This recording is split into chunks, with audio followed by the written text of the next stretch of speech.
À quelle vitesse je dois faire mes répétitions? C'est une question qui revient très souvent, que ce soit parmi mes élèves en coaching ou même sur les réseaux sociaux en général. Faut-il aller vite et travailler de manière explosive ou au contraire ralentir le mouvement au maximum ou tout simplement garder un tempo normal en n'y portant pas plus d'importance que ça? C'est ce que nous allons voir dans cette nouvelle vidéo. Générique.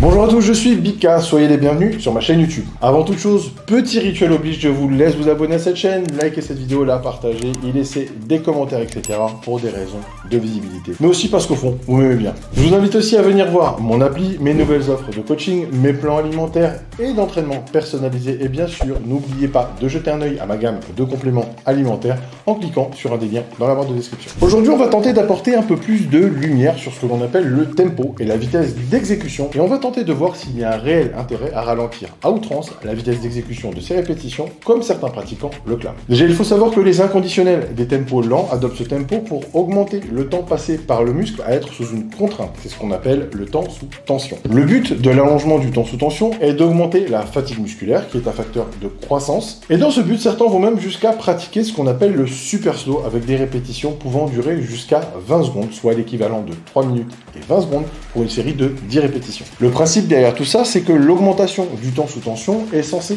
restreindre la circulation sanguine au sein des muscles travaillés, ce que l'on appelle l'occlusion, et dont découle une accumulation de sang, de métabolites et d'acide lactique dans le muscle. Ces composants ont des propriétés anaboliques puisque ce sont des facteurs favorisant l'hypertrophie via le principe du stress métabolique. Les pratiquants qui mettent l'emphase sur un tempo ralenti accentuent en plus généralement le temps sous tension sur la partie négative des mouvements plutôt que sur la phase concentrique, car c'est cette phase qui permet le plus de stimulation pour la croissance musculaire et les gains de force, du fait notamment des microdéchirures qu'elle génère et de l'activation des cellules satellites. C'est effectivement très joli en théorie, néanmoins toutes les études qui ont pu s'intéresser au sujet n'ont pas pu prouver l'efficacité prépondérante que certains attribuent à cette pratique. Et en effet, si on y réfléchit, on se rend bien compte que dans la pratique, si on ralentit le rythme d'une répétition de manière trop importante, on est systématiquement obligé de baisser l'intensité, à savoir la charge avec laquelle on travaille. Par exemple, on ne soulève pas la même charge pour 10 répétitions, selon que chaque répétition va durer 4 secondes ou qu'elle en dure 10, voire même 20. Et on le sait, l'intensité, à savoir la charge que l'on soulève, est un facteur d'hypertrophie musculaire extrêmement important, puisqu'elle permet le recrutement d'un nombre plus élevé de fibres musculaires comparativement à une charge plus légère, et ce,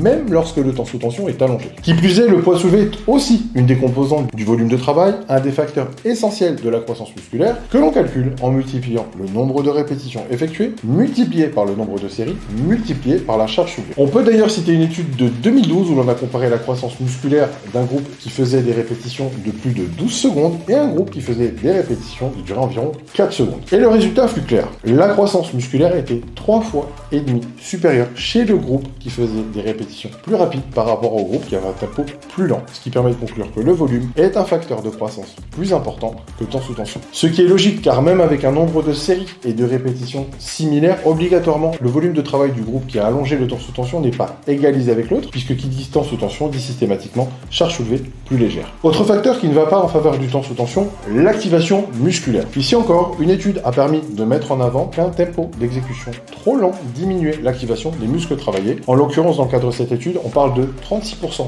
d'activation en moins pour les pectoraux sur un développé couché, comparativement à un groupe avec un tempo normal, alors que les deux groupes avaient pourtant travaillé jusqu'à l'échec. Ceci nous indique clairement qu'un tempo trop lent ne permet pas de stimuler efficacement les fibres de type 2, qui sont les plus propices à l'hypertrophie. Alors quel est le tempo idéal pour ne pas perdre en efficacité sur sa séance et maximiser l'hypertrophie? Eh bien, selon les recherches qui sont quand même un peu limitées sur ce sujet, il semble qu'un tempo qui varie entre 2 et 6 secondes par répétition soit optimal pour la croissance musculaire, en prenant bien en compte que plus on s'approche des 2 secondes et plus le développement est optimal, et plus on s'approche des 6 secondes et moins il est. Dépasser 6 secondes est par contre contre-productif, notamment pour la raison qu'on a pu voir avant, à savoir un allègement trop important de la charge avec laquelle on travaille. Au final, sans dire que la pratique d'un training axé sur l'allongement du temps sous tension est totalement inutile, disons que pratiquer de manière classique, à savoir à outrance sur la portion excentrique et concentrique du mouvement, il est moins efficace qu'un tempo plus rapide quand il est question de la stimulation d'un plus plus grand nombre de fibres musculaires et du développement de la force. Développement de la force qui d'ailleurs à son tour permettra de soulever plus lourd, augmentant ainsi encore et toujours le volume d'entraînement égale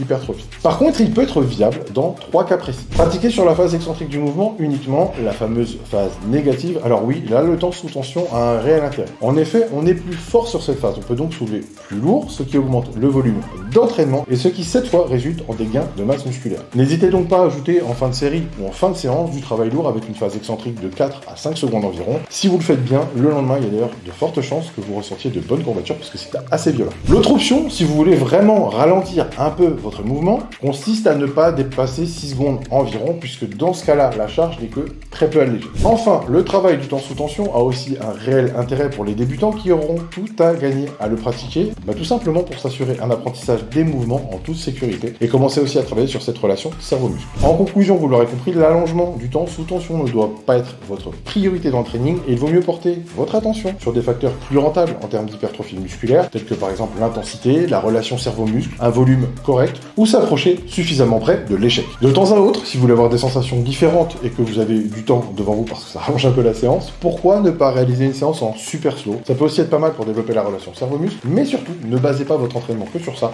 serait une erreur. Voilà, c'est tout pour aujourd'hui. J'espère que cette vidéo vous a plu, qu'elle vous sera utile. N'hésitez pas à vous abonner à cette chaîne, à liker, à partager et à commenter cette vidéo. Je réponds toujours aux commentaires et surtout, n'oubliez pas d'activer les notifications pour être averti à chaque sortie de nouvelles vidéos. Pour tous vos besoins en compléments alimentaires de haute qualité, n'hésitez pas à vous rendre sur mon site www.bigkperformance.com où vous pourrez retrouver toute ma gamme d'isolats de protéines, d'acides aminés, pré-workout, brûle-graisse, complexes pour les articulations, etc. Pour toute information sur ma nouvelle appli, mes offres de coaching avec suivi, mes programmes personnalisés de diète et d'entraînement, retrouvez-moi sur mon site www.bikacoaching.com ou cliquez ci-dessous dans la barre de description. Retrouvez-moi aussi sur Instagram et TikTok où je vous partage des conseils tous les jours ainsi que mon quotidien sous le pseudo Bika-Coach. Je vous dis à très bientôt pour une nouvelle vidéo.